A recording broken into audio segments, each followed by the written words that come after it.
Hello বন্ধুরা, আজকে আমরা ক্লাস 5-এর বাটারফ্লাই বইয়ের লেসন নম্বর 1 পড়ব। কি বলেছে? গান্ধী দা মহাত্মা। আমরা আজকে গান্ধীর সম্পর্কে পড়ব। তার আগে আমাদেরকে কিছু এখানে পড়তে বলেছে, সেটিকে আমরা কি করব? পড়ে নেব। কি বলেছে?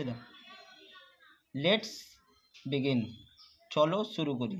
লেটস মানে হলো চলো, বিগিন মানে হলো শুরু করা। শুধু বিগিন থাকে না, আরও অন্য শব্দ থাকে, যেমন let's do, let's read, let's continue, এরকম আরও বিভিন্ন শব্দ থাকে। তা আমরা শুধু এটা জানবো যে লেটস মানে হলো চলো। কি বলেছে? Read the following sentences. Read মানে পড়ো, দ্য ফলোয়িং মানে নিচের, সেন্টেন্সেস মানে বাক্যগুলি, পড়ো নিচের বাক্যগুলি। 1 নম্বরে কি বলেছে? We should love all human beings. We should আমাদের উচিত, লাভ ভালোবাসা, অল সমস্ত, হিউম্যান বিইং মানুষদেরকে। তাহলে আমাদের সমস্ত মানুষদেরকে ভালোবাসা উচিত। 2 নম্বরে কি বলেছে? We must not neglect the old and weak. We must not আমাদের অবশ্যই উচিত নয়, নেগলেক্ট অবহেলা করা, নেগলেক্ট মানে হলো অবহেলা করা, দ্য ওল্ড মানে বৃদ্ধ, অ্যান্ড মানে এবং, উইক মানে দুর্বল। আমাদের অবশ্যই উচিত নয় বৃদ্ধ এবং দুর্বলতাদের অবহেলা করা। এবার এসো 3 নম্বরে, we must speak the truth. We মানে আমরা, মাস্ট মানে হলো অবশ্যই, স্পিক মানে কথা বলা, ট্রুথ মানে হলো সত্য। উই মাস্ট আমাদের অবশ্যই সত্য কথা বলা উচিত। 4 নম্বরে, we should not harm others. We should not আমাদের উচিত নয়, হার্ম মানে ক্ষতি, আমাদের উচিত নয় হার্ম ক্ষতি করা, আদার্স অন্যদের, আমাদের উচিত নয় অন্যদের ক্ষতি করা।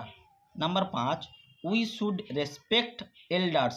উই শুড আমাদের উচিত, রেসপেক্ট শ্রদ্ধা দেওয়া, এল্ডার্স মানে হলো বড়দের, তাহলে আমাদের বড়দের শ্রদ্ধা দেওয়া উচিত। Number 6, we must love our country.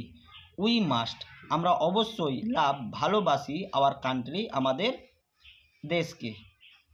এবার আমরা চলে আসবো মেন গল্পে। Let's read. লেটস মানে আমি আগে বললাম, লেটস মানে চলো, রিড মানে পড়া। তাহলে লেটস রিড, চলো পড়ি। One day a little boy visited Mahatma Gandhi. One day একদিন, এ লিটিল বয় একটা ছোট্ট বালক, ভিজিট মানে হলো দেখা করা, ভিজিটের পাস্ট ফর্ম ভিজিটেড মানে দেখা করলো, মহাত্মা গান্ধীর সাথে। একদিন একটা ছোট্ট বালক মহাত্মা গান্ধীর সাথে দেখা করলো। Gandhiji's dress surprised the boy. Gandhiji's dress গান্ধীজির পোশাক, সারপ্রাইজ মানে হলো অবাক করা, সারপ্রাইজের past form surprised the boy অবাক করলো ছেলেটিকে। গান্ধীজির পোশাক ছেলেটিকে কি করলো? অবাক করলো। Such a great man without a shirt. Such a great man, such এইরকম, এ গ্রেট ম্যান একজন মহান ব্যক্তি, উইদাউট এ শার্ট বিনা শার্ট ছাড়াই, হি ওয়ান্ডার্ড সে অবাক হলো। Why don't you wear a shirt. Why don't কেন, হোয়াই ডোন্ট ইউ ওয়ার কেন তোমার নেই, এ শার্ট একটা জামা, গান্ধীজিকে জিজ্ঞাসা করলো। দ্য লিটিল বয় আস্ট ছোট্ট ছেলেটি কি করলো? জিজ্ঞাসা করলো। Where is the money Son. Where is the money টাকা কোথায়, সন ছেলে। গান্ধীজি বলল, জেন্টলি ভদ্রভাবে, জেন্টলি মানে হলো ভদ্রভাবে। I am very poor. আমি হই, ভেরি পোর খুব গরিব। Can not buy a shirt. I can not buy a shirt আমি পারি, আই ক্যান নট আমি পারি না, বাই এ শার্ট একটা জামা কিনতে। দ্য বয় ফেল পিটি ছেলেটি ফেল দুঃখ অনুভব করলো, পিটি দুঃখ, ছেলেটি দুঃখ অনুভব করে কি বললো? My mother sews well. My mother আমার মা, সিউ মানে হলো সেলাই করা, my mother third person singular number, সেই জন্য সিউর সাথে এস যুক্ত হয়েছে, থার্ড পারসন সিঙ্গুলার নাম্বারের জন্য এস যুক্ত হয়েছে। মাই মাদার সিউজ, আমার মা সিউজ সেলাই করে ওয়েল খুব ভালো। হি সেড, সে বলল বলতে ছেলেটি বলল। সি মেক্স, মেক মানে হলো তৈরি করা, see third person singular number, ওই কারণে ভার্বের সাথে এস যুক্ত হয়েছে। সি মেক্স, সে তৈরি করে ওয়াল সমস্ত, মাই ক্লোথস আমার জামা কাপড়, ক্লোথস মানে হলো জামা কাপড়।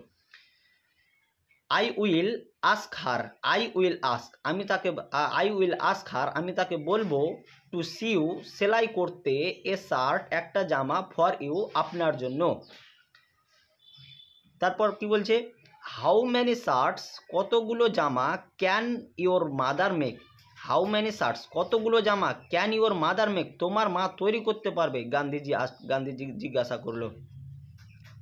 তারপর কি বলছে, জাস্ট টেল মি, শুধু টেল বলেন, মি আমাকে বলেন, হাউ মেনি কতগুলো, ইউ নিড আপনার দরকার, সেড দ্য বয় ছেলেটি বলল। সি উইল মেক সে তৈরি করবে, অ্যাজ মানি অ্যাজ যতগুলো, ইউ ওয়ান্ট আপনি চান, ওয়ান্ট মানে হলো চাওয়া। গান্ধীজি থট, থিঙ্ক এর past form thought, Gandhiji think মানে হলো ভাবা, আর থট মানে হলো ভাবলো। গান্ধীজি ভাবলো ফর এ মোমেন্ট কিছুক্ষণের জন্য, মোমেন্ট মানে হলো কিছুক্ষণের জন্য। দেন হি সেড, দেন তারপর, হি সেড সে বলল, আই হ্যাভ আমার আছে, আই হ্যাভ মানে আছে, a very large family, large মানে বড়, ফ্যামিলি মানে হলো পরিবার, আমার আছে একটা বড় পরিবার, সন ছেলে। আই হ্যাভ আমার আছে 40 crore brothers and sister, I have আমার আছে 40 crore 40,000 ভাই এবং বোন। টিল মানে হলো পর্যন্ত, till every one of them has a shirt যতক্ষণ পর্যন্ত তাদের একটি করে জামা হচ্ছে, হাউ ক্যান আই কিভাবে আমি, ওয়ার ওয়ান আমি একটা জামা পরি, হাউ ক্যান আই ওয়ার কিভাবে আমি একটা পরি, ওয়ান একটা জামা। গান্ধীজি বলল। দ্য রিপ্লাই উত্তরটি সারপ্রাইজড অবাক করলো, দ্য বয় বালকটিকে। 40 crore ব্রাদার্স অ্যান্ড সিস্টার 40,000 ভাই এবং বোন। গান্ধীজি ওয়াজ রাইট গান্ধীজি ঠিক বলেছে। আফটার ওয়াল পরে, গান্ধীজি বুঝতে পারলো, অল দ্য পিপল সমস্ত মানুষ, অফ ইন্ডিয়া ভারতের, ওয়ার ছিল, হিজ ফ্যামিলি তার সদস্য, ফ্যামিলি মেম্বার্স পরিবারের সদস্য। বাস, ভালো লাগলে অবশ্যই লাইক কমেন্ট শেয়ার করে দিও, আর পরের ভিডিও পেতে আমার নতুন চ্যানেলটিকে সাবস্ক্রাইব করে দিও।